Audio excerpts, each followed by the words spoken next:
Assalamualaikum warahmatullahi wabarakatuh. Selamat siang semua. Izin memperkenalkan diri. Perkenalkan, nama saya Pasinadi Muhammad, NPM 25741059, kelas 2B, Agribisnis Peternakan. Berdirinya saya di sini ingin mempresentasikan tugas bahasa Indonesia yang berjudul Struktur, Kaidah, dan Etika Karya Tulis Ilmiah, sebuah cetak biru. Karakteristik esensial membangun fondasi ilmiah.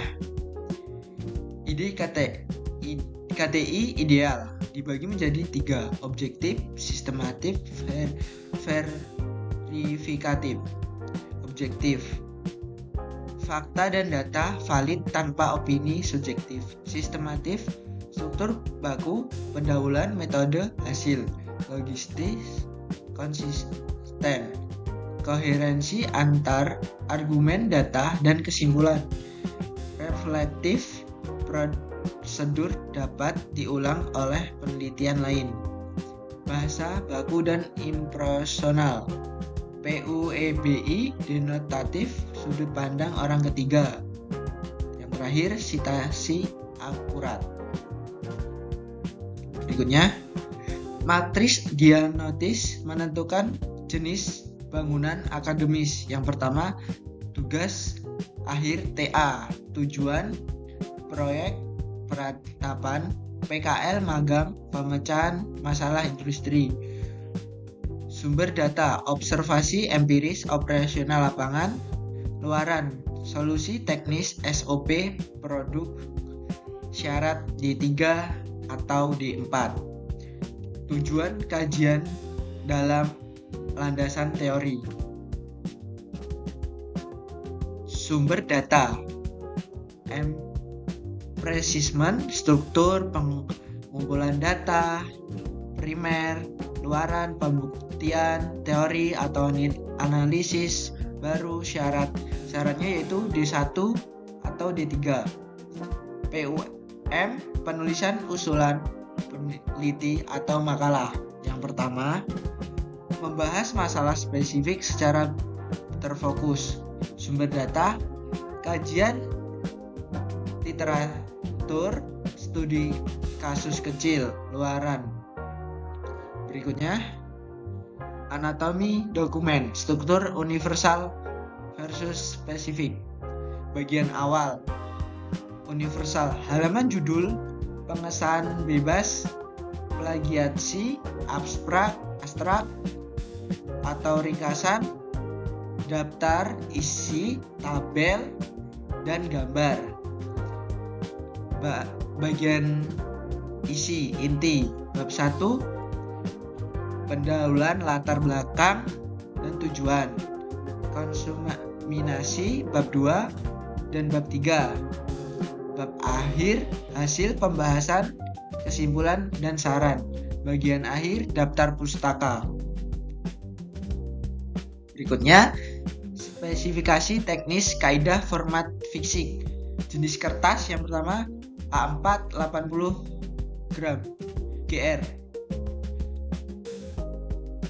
Tipografi Times New Roman 12 atau 11. Warna hitam tegak, italis untuk istilah asing. Spasi dan paragraf menggunakan 1,5 rata kiri dan kanan. Sistem penomoran bab 1-2 Romawi. Subbab Arab 1 atau 1,1 atau 1,2. Halaman awal Romawi kecil. Halaman isi Arab 1,2. Visual pendukung, judul tabel diletakkan di atas, judul gambar di bawah. Mesin penyaring bahasa, kaidah pembahasan KTI. Filter pertama, ini semua dibagi menjadi 4 filter. Filter pertama, impresional. Impresional, sudut pandang orang ketiga. Filter kedua, denotatif, yaitu makna, lugas, dan sebenarnya. Filter ketiga, kalimat efektif, ringkas, jelas, dan tidak bertele-tele. Filter keempat, kata baku, PBU, EBI, atau KBBI, sesuai ejaan bahasa Indonesia. Klinik bahasa inspeksi kalimat salah versus benar.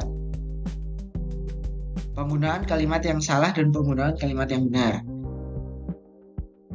Bahasa Indonesia informal versus formal. Peneliti penggunaan yang salah. Peneliti ini enggak membahas variabel X karena data bikin bingung.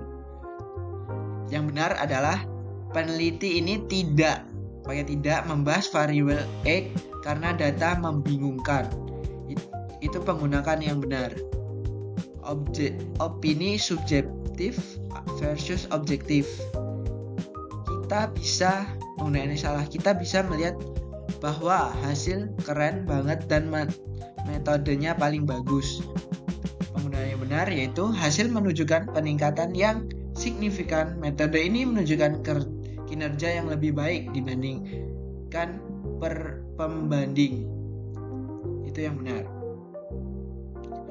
Proporsional versus improporsional. Kita bisa melihat bahwa saya menggunakan metode regresi linier. Itu pernyataan yang salah. Pernyataan yang benar, penggunaannya yang benar. Metode regresi linier digunakan dalam penelitian ini. Itu penggunaan yang benar. Format EYD dasar.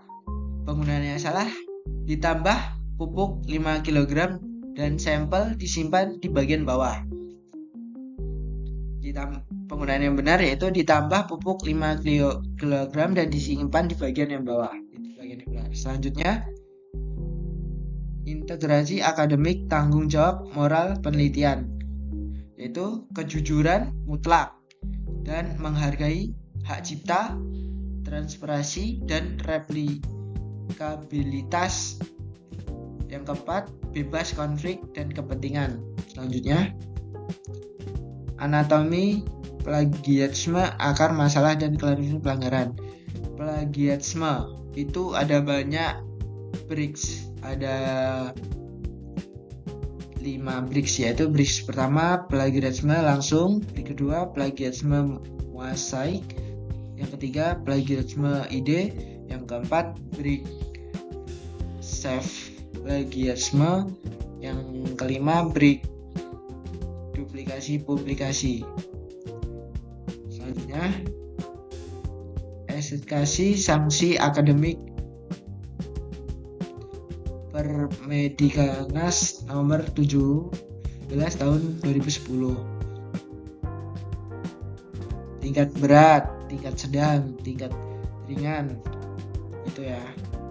Selanjutnya, sistem pertahanan interest kutipan versus paragraf.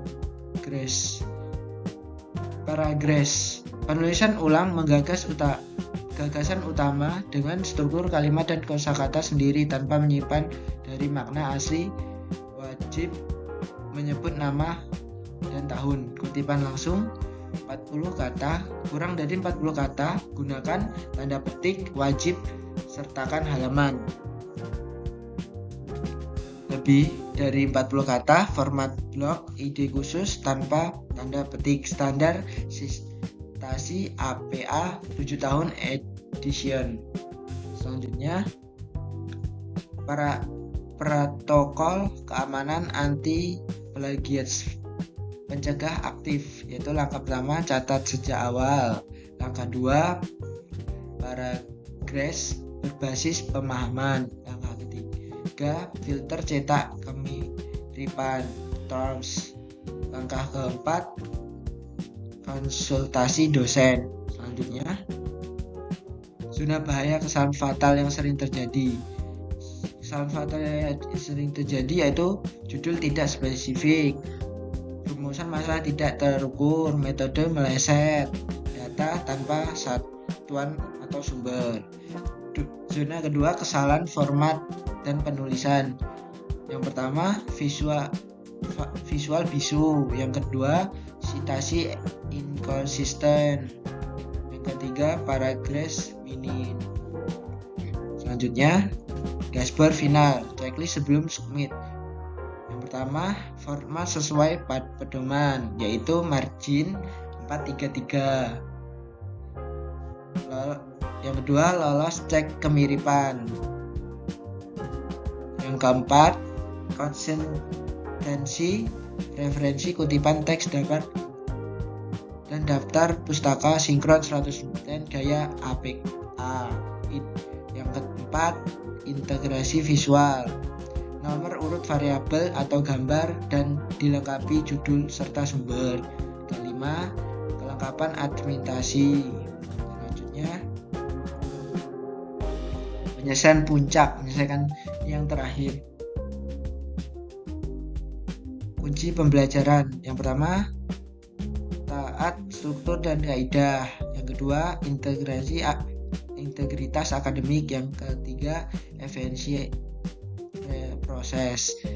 Referensi utama yaitu landasan hukum dan pedoman. Yang pertama, Permendiknas No. RI Republik Indonesia nomor 17 tahun 2010, pencegah dan menanggulangi plagiat. Yang kedua, PUEBI dan KBI daring. Yang ketiga, buku pedoman KTI Polinela. Itu saja yang dapat saya sampaikan. Bila ada salah kata mohon dimaafkan. Saya akhiri, wabillahi taufiq wal hidayah. Wassalamualaikum warahmatullahi wabarakatuh.